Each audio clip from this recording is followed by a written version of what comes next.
We're pleased today to have this opportunity to talk to Pat Young, a longtime member of the church, White Bear Unitarian Universalist Church, about some of the early days when it was WBUC, White Bear Unitarian Church.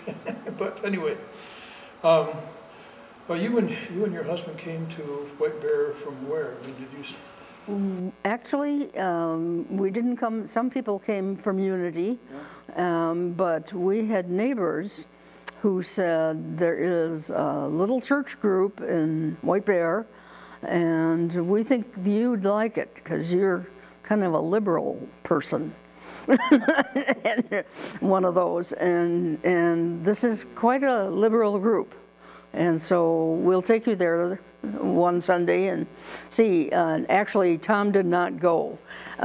My husband is an atheist who was later a member of the church, and so he didn't really. He was nervous about church things and religion things. But in those days, in those very early days, there was a large group of people from North Oaks, right? That came to this church. They managed the church pretty much for a while, right? That's right. Lee and Alta Johnson and Tom and Jenny McClanahan, and the Gippels, right? And who else? Well, that's about all I can remember at this point. Okay. So that's all I could remember too. So, but so basically, this was a cluster of people up in this area. Some people came from Unity, and some people came from Matamidi. I think Rose Anderson and Arnold Anderson. That's right. Lived over on the lake shore over here. Right. And they, I think one of the early meetings was in their house. And interestingly enough, this church began to meet in Wildwood School. And I think the reason they did that was because the school had just been built and Rose Anderson was teaching there. So that's, I think, the connection. That's right. Well, one of the things that attracted us to the church was Arno's bookstore, because we were book addicts. But anyway, Billy and Don Gipple brought us to the church, and it was a group of people sitting around on folding chairs, talking some politics. And this was in Wildwood School? In Wildwood School, yeah.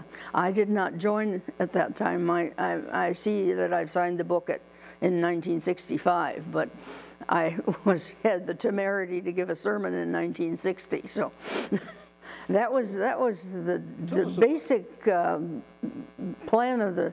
As I remember it, there was no music at the time at all, no choir. But I heard years ago that there was a pump organ that they used to put in a closet. After Sunday morning service, they would put all these things in the closet and then close up the closet, and then next Sunday they'd come out, pull them all out. Sounds like he knows more than I remember. You were there. I was there. I wasn't really, I didn't go to Wildwood School very frequently. I was intrigued by the group and liked meeting the people. And I especially liked the activity that one could participate in, just, whether anybody really knew you or not. They said, would you like to do the upfronts? You're an artist. And I said, well, what's an upfront? And that's what you put on the table, an altar kind of thing. And so the idea was to make that conform to what the subject of the sermon was. The sermons, I have, this is a book that was published that the worship committee did in 1959 and 60. And obviously, those of you who know Lee Jaquie's work know that that's a drawing of the new church, of our new church at that time. And that was, the booklet was commemorating the fact that we had a new church building. And it was very exciting. So Arthur Foote gave the dedication service and sermon, and this. Arthur Foote was the minister at Unity at the time. Right. Beloved minister. Beloved minister, yes. And this is a series of sermons, which you would now call this, I believe, we had some people come in. Russell Simmons came from First Unitarian Church. He was an associate minister there. and gave one of these sermons that was published. Dr. George Ball was a philosophy and history professor at Hamlin who loved to talk about philosophy and religion, and I don't know how we ever found him. I don't know who suggested him, but he came and gave a number of really fine sermons, and I don't recall that we paid him anything. I don't think we did. So this was after the new church had been purchased, or the church had been Right. purchased. Right. Actually, we bought that church from the Methodists, right? Right. And they built the church we're now using. Right. So we felt like them along, Right. church to church. Okay, and this building, when they bought the building, it was the front piece with the stonework, and the old building behind it. I think that was the building that building was moved from someplace else into that spot. And then we constructed a section in the back. Right. That reconstruction. Two stories construction for RV purposes. Right, and all the male hammer and nail type people, including my husband, put up drywall and did all the kinds of things you have to do with a new building. So you came. The renovation was was that when you come to the church by that time? No, I started in 1971. Oh. I was there early enough to sort of catch a little bit of the back at the end of Wildwood? No, not Wildwood. Just the church over on Matabita Avenue. Well, who were the leaders of the? You mentioned McClanahan, and you mentioned Tom and Jenny McClanahan and Leonelda Johnson, and Ward Woodrich. Does that probably name doesn't resonate with you? But he also gave a sermon in this book. Did Dick Sykes? And Dick Sykes. Did, yes. And Jenny Sykes, who is now still a member of this church, right, were active at that time. Right. Although he was, I think, the minister, associate minister at first. Unitarian. Right. So what were the services like in those days? There was no music? There was no music, and they were usually sermons by the members, or by Dr. Ball, or anybody we could call her. This was the church then was called a fellowship. Yes. And this was a standard way of starting the church in those days, was to start out without a minister. But we had a lot of support from Unity. From Unity. They gave us some money, and I think they were active in helping us, helping the church get going. What activities attracted you besides attending services? You said music? Well, art did, and being able to function as a member of the church right away was attractive to me. I liked hands-on stuff, and so I would drive at 50 miles an hour from North Oaks along the peninsula, and which is about a 40-mile zone, because I was always late having young children and getting them ready, and then I was supposed to put what was going on the altar to go on the altar, and it might be flowers, but it most usually was a piece of. You were the upfront lady at that time. I was the upfront lady, right. Now, when I first came to the church in 1971, the back part, the RE part, had been built, and the second story had 3 rooms in it. And along the north part of that was a long, narrow room, which I don't know who the older kids were in there or something. Mm-hmm. But they had these fascinating murals in there, which showed modern animals, current animals, plus their sort of shadowy dinosaurs and all that sort of thing. And this was done by Lee Jacques. Right, Lee. Lee Jacques was. Go ahead, you told me about it. I was just going to say, Lee and I were able to do. He did the animals and birds of the world, and he said, Pat, you've got to help me. I can't do people. So I did the races of mankind in those murals, and he taught me how to paint in oils. I had no clue I was doing etchings and engravings, and he was very helpful in that or not? Murray did one of the, there was a one panel at Verba Weaver did one piece, and Murray Oliphant and Charlotte from North Oaks did a head. There were 4, and Murray did one of those. Okay. But there were a series, I can't remember, there must have been 8 panels, I think, and they're now in the Bell Museum of Natural History. And well, one of the characteristics that I understand of the church early on, the first time I ever showed up in this church, in that building, was for an Isaac Walton League meeting. That was Murray Oliphant. And as I understand it, that church was sort of a nature church at that time. You had Lee Johnson, who was very involved in the Nature Conservancy. Yeah. And you had people who initiated the Audubon bird count from this area. Christmas bird count. So the Isaac Walton League was an invention of the church. Right. Then you had Pat Bird, Kit Bird, who was a writer who wrote about fishing and things like that, and Bill Sell. Bill Sell was.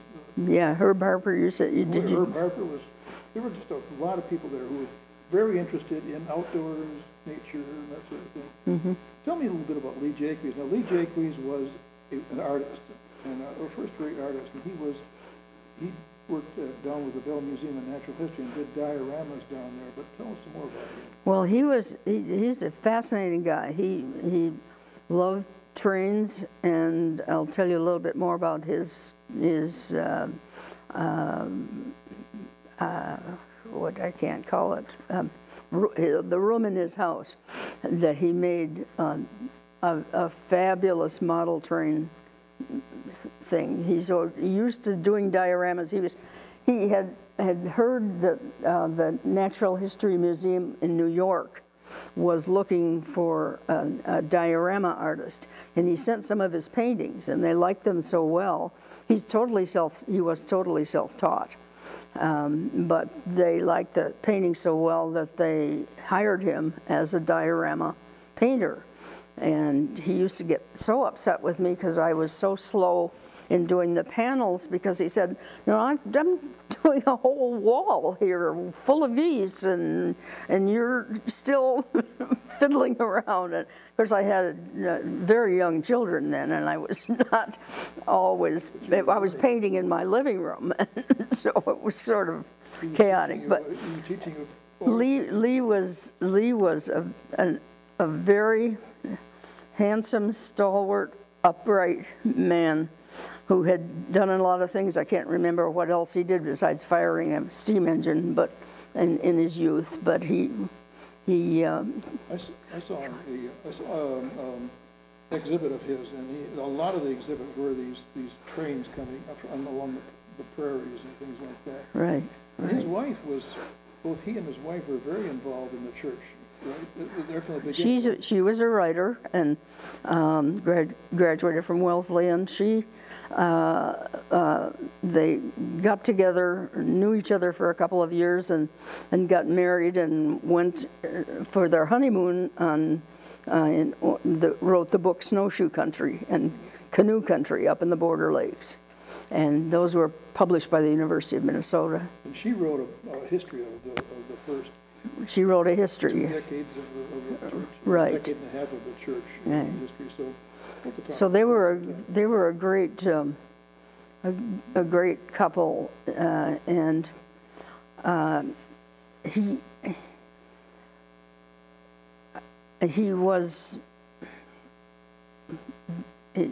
got intrigued by the fact that she had written so many books. They wrote like 20 books together, or he at least illustrated 20, because I have them on my shelf. But he also illustrated books for Justice Douglas, My Wilderness and East to Katadine. And he used old-fashioned techniques, but they came up with beautiful paintings. We had to prime the panels for the Sunday murals, and he insisted on using white lead. Nowadays, nobody would let you use white lead ever because of the chance of getting lead in the bloodstream. But my husband toiled away and used white lead on the panels. Well, I remember those murals that were in that RE room, and they were fabulous. When we moved from that building to this building, I think Murray was still involved, was still active, and I think he arranged for those murals to be sold. I think they were sold to the Bell Museum of Natural History. Mm-hmm. And now and then there's an exhibit of them. They're just fabulous. Now, they were in the boardroom at the Bell, and now they're in storage because people had meetings in there and they were putting Post-it notes and tacks in them, and so we were not to help. I think there are photographs in the office of some of those murals. So we should get you should get a shot of that. Some shooting of those yeah. things. What other activities did you participate in at the church, White Bear Unitarian Church? Well, after the new building, we never had a choir in the Wildwood School. Yeah. But the new building, we were given a piano, and excuse me, decided to form a choir, and Dick Sykes, who probably if you interviewed Ginger, she told you that he had always wanted to conduct. And loved to conduct the choir and to choose the music for us. And we didn't just do hymn sings. We did Brahms and Haydn and Mozart and all kinds of stuff. Persis Fitzpatrick was also involved in the choir. Persis Fitzpatrick was a member of this church, right? She was a member of this church, and she came from North Oaks. And her sons, especially John, sort of were mentored by Lee Jaques. And John is now head of the Cornell Bird, Cornell. Little bird lab, the ornithology lab? Yeah. Mm-hmm. Fabulous. Yeah, so anyway. Interesting things we find out if we talk to each other. Anyway, I ran into Persis Fitzpatrick around the church, but also she and her family were deeply involved in the Audubon bird count, along with Janie Oliphant. Right. And well, anyway, tell us a little bit about Helen Fillibron. I understood that she was sort of a character. Helen was a character. The choir rehearsed at her house. Now, her house is the little green and red house that's along Lake Avenue in White Bear. An historic house. It's historic. She was a great elderly liberal lady. I'm afraid I'm showing my colors here, but not too bad to do in a Unitarian church. So very active in the Historical Society in White Bear, of which there was a long history out here because wealthy people from St. Paul had their summer homes on the lake, and so it was a lot of early history of family dynasties and so forth. So, and she was very political, very quietly fiery. That's about all I can say about Helen. She was great. But she sort of was the master of the choir for a while, right? Well, she wasn't a master. She just opened her house to us. And she did the organ work. But yes, piano. right. And Persis kept the music.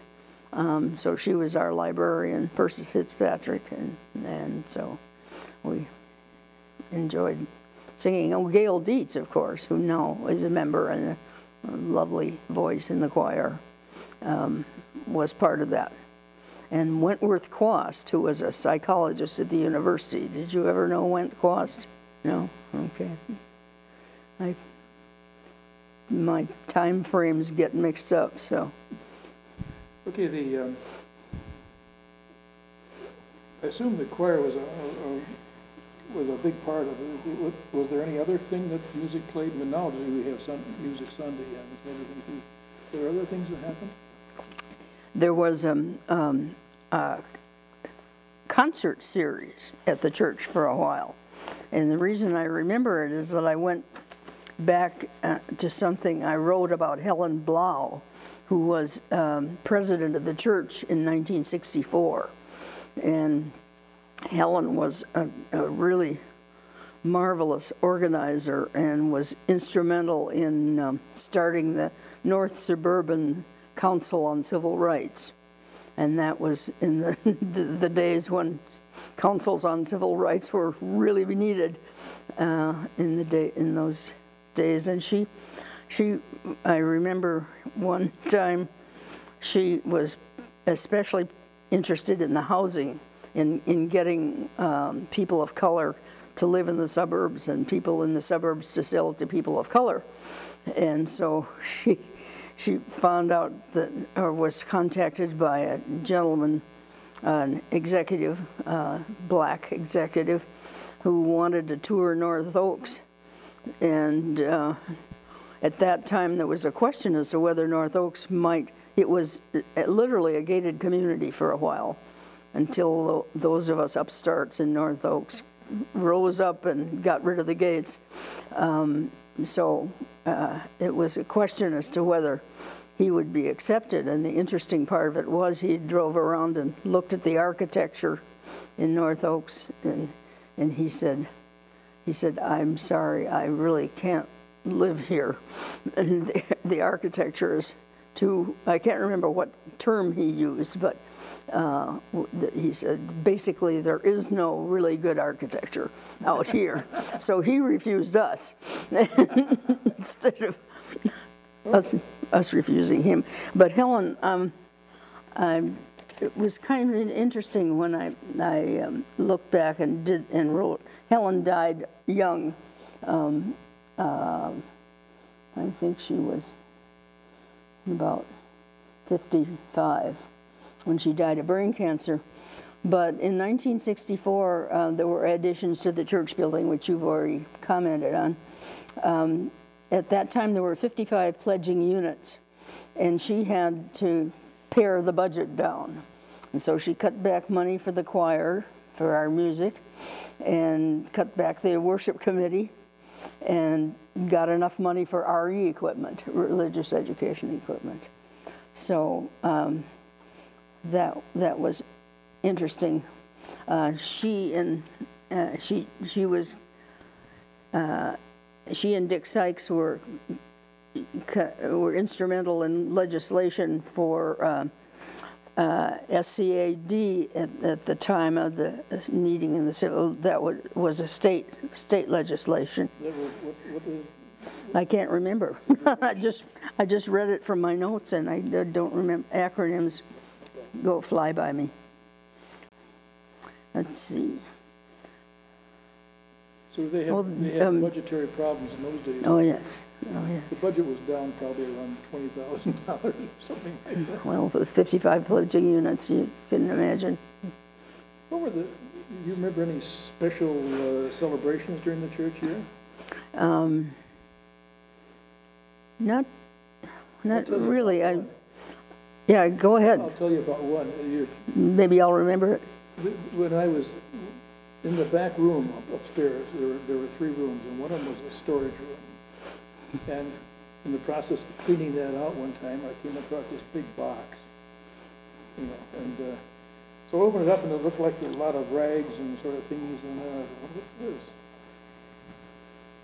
Well, it turned out to be costumes. They were costumes for the Christmas pageant. The Christmas pageant, you see, was something that is cherished in Unity Church. I mean, it is one of the big events of the year, and you don't fool with that thing at Unity. But they brought that with them when they came to our church. But it had not rested up there for years and years, but hadn't been used. So you see, we were shedding our Unity connections as we were getting older. Right. More mature, that is. Yeah, right. But anyway, it was sort of fun. My kids were a little blasé about religious education, because in those days it was all taught by, well, people, you know, just members of the church kind of thing. I can remember teaching monotheism with Akhenaten in Egypt. Somehow this didn't excite my son too much, but when he was 14, a young man named John Zillhart, have you ever heard of? Oh, John Zillhart. Yeah. Was a strong, involved person. Right. He decided to make snowshoes. And when he was going to do this, he was going to start from the very beginning. You had to heat and wet them before you bent them around. And my son and my daughter were just delighted by this. This was their first real excitement in RE, as I recall. And so they finished the snowshoes, and my son went out and spanned a ditch on his first use, and there was a knot in the wood that nobody had seen, and the snowshoes broke. After a year, I think it took them to make the snowshoes. So that was our family's contribution to RE. But we used to do snowshoeing. Ann Bushnell, who was working at Lee and Rose Warner Nature Center, northeast of the area here. We used to go out in February for a Sunday afternoon of snowshoeing around there. That was always fun. Yeah, that's a really good thing. One of the things, didn't they have a year-end picnic at the church when you were there? Can't remember it. Probably did. I would assume. I always, before we finish, have to mention with this, I believe, sermons, which were more frequent in those days. We had a part-time minister. Grant Butler was called as a part-time minister, and I don't remember what year that was. But at any rate, Don Gipple gave a sermon on Planned Parenthood, and he turned out to be on Mother's Day. And we all thought that was very silly, and he didn't realize it till it all came together. So that's my joke. Now another minister, the first full-time minister was in about 1966 or so. It was Charles Grady. Yeah, Charles Grady. And he was only there for 2 years. So do you remember anything about his tenure there? Well, Charles was quite controversial, as I recall, and his wife was completely blind, and so he had to attend to her to some extent. And my recollection is that he was very controversial, which is hard to be in a Unitarian church. He was very involved with the prison, working with prisoners over in Stillwater. I don't know about what, but years later, not years later, but in the 70s, I ate lunch regularly with a group of Unitarians at the campus club at the university. And somebody showed up there who had been working with him at Stillwater when he was there. Oh, really? And he showed up for the recent celebration. Was the 50th? The 50th. 50th anniversary. He showed up along with Gail Seavey and some others, and Derek Kiewant for that celebration. Right. When I got here in '71, one of the minister, I'm going to forget his name. Bill Hammond. And a piece of artwork that was done at that time, where Bill Hammond had talked to Dick Perlick, who was a commercial artist, into making a series of plaques on the 12 days of Christmas. Oh. To go along with the singing of that song, and so we've been using those ever since, and it's really it's one of the longest traditions we got in this church. Anything else we want to talk about right now? I can't think of anything else. I have some notes. Thank you very, very much. It was a pleasure. You're welcome. It was fun.